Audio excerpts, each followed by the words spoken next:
নমস্কার বন্ধুরা, কমলিকা রান্নাঘরে সবাইকে স্বাগত। আজ কিন্তু আমি একদম নতুন এবং লোভনীয় ভীষণ টেস্টি একটি রেসিপি নিয়ে চলে এসেছি। বাতাবি লেবুর সঙ্গে আমচুরের চাটনি। তো পুরো ভিডিওটির সঙ্গে থাকবেন, অবশ্যই পুরোটা বুঝতে পারবেন। তো আমি কিন্তু এখানে বাতাবি লেবু নিয়ে চলে আসছি। আর দেখুন লেবুটা দেখতে কতটা লোভনীয় লাগছে। এটা কিন্তু একদম গাছ পাকা বাতাবি। কালারটা দেখে অবশ্যই বুঝতে পারছেন, আর গন্ধটাও খুব ভালো বেরোচ্ছিল বলে আমি কিন্তু বারবার শুকে দেখছিলাম। তো এখানে আমচুর ভিজিয়ে রেখেছি, নিয়েছি চিনি গুঁড়ো, আর নিয়েছি বাতাসা, লাল বাতাসা অবশ্যই, আর কিশমিশ, তার সঙ্গে শুকনো লঙ্কা। আর এই যে আমচুরটা আমি কিন্তু ভালো করে পরিষ্কার করে ধুয়ে তারপরে ঘন্টাখানেক হবে ভিজিয়ে রেখেছি। আমচুরটা কিন্তু একদম নরম হয়ে গেছে। তাহলে চলুন আমি এর পরের কাজগুলো গুছিয়ে নিই। তো দেখুন আমি কিন্তু বাতাবিটা কেটে নিয়েছি। ভেতরটা কতটা লাল আর দেখতে কত সুন্দর লাগছে না। এটা কিন্তু গাছ পাকা লেবু ছিল, আর এটা এত মিষ্টি ছিল বন্ধুরা, কি বলবো।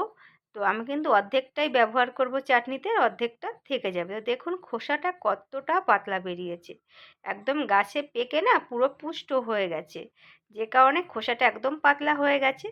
তো মাঝখানে কারেন্ট চলে গেল বলে একটু অন্ধকার হয়ে গেছে। আমার কিন্তু পুরোটা লেবু ছাড়ানো হয়ে গেছে। এবার চলে যাই রান্নার কাছে।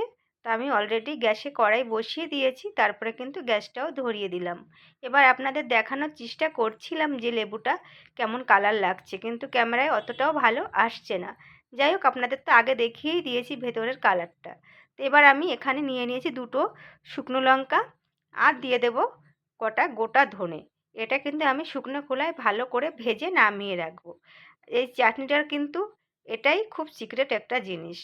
এবার আমি এটাকে ভালো করে 5 মিনিট ধরে হালকা আঁচে কিন্তু ভেজে নিয়েছি। এখানে একদম তেল কিন্তু ব্যবহার করা চলবে না। হয়ে গেছে ভাজা। এবার আমি আমার যে কুটুনি কুটাটা আছে ওটা কিন্তু নামিয়ে নিলাম। এটা এখন দরকার নেই, এটা পরে আসবে। তো আমি এটা ঠান্ডা হওয়ার জন্য সরিয়ে রাখবো। এবার এখানে আমি দিয়ে দিলাম 2 চামচ মতো সরিষার তেল। ব্যাস এই 2 চামচেই কিন্তু আমার চাটনিটা তৈরি হয়ে যাবে। তারপরে এখানে সাদা সর্ষে কালো সর্ষে মেশানো অল্প কিছু পরিমাণে দিয়ে দিলাম, আর দেব একটা শুকনো লঙ্কা 2 খণ্ড করে। তাতে করে চাটনির ফ্লেভারটা কিন্তু ভালো আসবে, একটা খাট্টা মিঠা একটু চটপটি ভালো লাগবে খেতে। এবার আমি এখানে আমচুরগুলো দিয়ে দেব। আমচুরগুলো কিন্তু সুন্দরভাবে ভিজে নরম হয়ে গেছে একদম। তো আমি ওটা দিয়ে প্রথমে একটু 2-1 মিনিটের জন্য নাড়াচাড়া করে নেব। তারপর আমি একে একে নুন হলুদ মিশিয়ে দেব। তো বন্ধুরা, যারা আমাকে ভালোবেসে আমার পাশে আছেন, আমার ভিডিও দেখেন, তাদেরকে অসংখ্য ধন্যবাদ। আর যারা এখনও আমার চ্যানেলটি সাবস্ক্রাইব করেনি, অবশ্যই চ্যানেলটি সাবস্ক্রাইব করে দেওয়ার অনুরোধ রইল। সঙ্গে বেল বাটনটি অন করে রাখবেন, তাতে করে নতুন ভিডিও আপডেট পেয়ে যাবেন। এবার আমি নুন হলুদ দিয়ে একটু নাড়াচাড়া করে এবার কিন্তু আমি দিয়ে দিলাম আমফুলসি ভিজানো যে জলটা ছিল ওই জলটা। আর ওই জলটাই কিন্তু আমার চাটনিটা তৈরি হবে। এবার আমি এখানে দিয়ে দিচ্ছি আমার বেছে রাখা কেটে রাখা যে বাতাবি লেবু ছিল, ওখানে হাফটা কেটে রেখেছিলাম, আমি একটুখানি বাঁচিয়ে রাখলাম এমনি খাবো বলে, আর পুরোটা দিয়ে দিলাম। এবার কিন্তু একদম চটজলদি হয়ে যাবে। এবার আমি এখানে মিশিয়ে দেব কিশমিশ। 2-3 মিনিট জাল করে নিয়েছি, তারপরে দিয়ে দিলাম কিশমিশ। তারপরে একা করে উপকরণগুলো দিয়ে দিচ্ছি। এখানে আমার 100 গ্রামের মতো চিনি গুঁড়ো করা ছিল, সেটাও দিয়ে দিলাম। আর তারপরে আস্তে আস্তে কিন্তু সমস্ত উপকরণ দিয়ে দেব। চিনির থেকে দেখুন কতটা জল ছেড়ে দিয়েছে। আমি তার জন্যই কিন্তু অন্য এক্সট্রা আর জল মিশাইনি।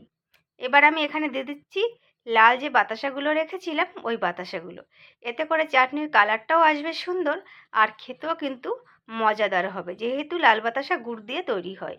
এবার আমি এখানে যে মশলাটা রেখেছিলাম ভেজে, ওটাকে ভালো করে কিন্তু আমার ওই কুটি কুটায় ডাস্ট করে নিলাম, মানে মানে ভেঙে নিয়েছি। একদম গুঁড়ো করলে ভালো লাগবে না। আর এই ধরনের মশলা কিন্তু আচারে ব্যবহার করা হয়, আর এটা আমি এই চাটনিতে ব্যবহার করব, তাতে করে কিন্তু দারুণ একটা গন্ধ আসবে। এবার দেখুন লুকটা, আপনারাই বলুন যে এখানে ঠিক কেমন লাগছে দেখতে বা খেতে কতটা সুন্দর হবে। তো আমি একদম কাছ থেকে আপনাদের দেখানোর চেষ্টা করছি। একদম সমস্ত কিছু সিদ্ধ হয়ে গেছে, আর কালারটা ছেড়েছে কিন্তু খুব সুন্দর, আর খেতেও সত্যি অনেক অনেক ভালো হয়েছিল। এবার বন্ধুরা, আপনাদের যদি কারো ভালো লাগে অবশ্যই এইভাবে ট্রাই করতে পারেন। ছোট থেকে বড় সবাই ভীষণ ভালোভাবে খাবে এবং খুব প্রশংসাও করবে। এবার আমার এখানে কিন্তু আরও 3 থেকে 4 মিনিট ফোটানো হয়ে গেছে। চাটনিটা দেখুন, যে জলটা ওটা কিন্তু একটা ঘনত্ব ব্যাপার চলে এসছে।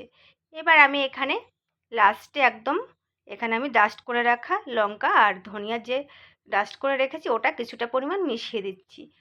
ব্যাস রেডি হয়ে যাবে বাতাবি লেবু আমচুরের চাটনি। তো এই আমচুরটা কিন্তু আমার নিজের হাতে ঘরে তৈরি। যাই হোক, একদম রেডি করে নিয়েছি, প্লেটে সার্ভ করে দিয়েছি। এবার দেখুন লুকটা ঠিক কেমন লাগছে। এটা কিন্তু অসম্ভব খেতে ভালো লাগে, রুটির সঙ্গে তো ভীষণ ভালো লাগে। এবং বাঙালি তো চাটনি ছাড়া কোনো কথা নেই, বাঙালির শেষ পাতে কিন্তু একটু চাটনি লাগে। তো সেই হিসাবে এটা কিন্তু 2 চামচেই কাফি হয়ে যায়, একদম চেটে চেটে খেতে হবে। যাই হোক বন্ধুরা, ভিডিওটি কেমন লাগলো অবশ্যই কমেন্ট করে জানাবেন। সবাই ভালো থাকবেন, সুস্থ থাকবেন, ধন্যবাদ।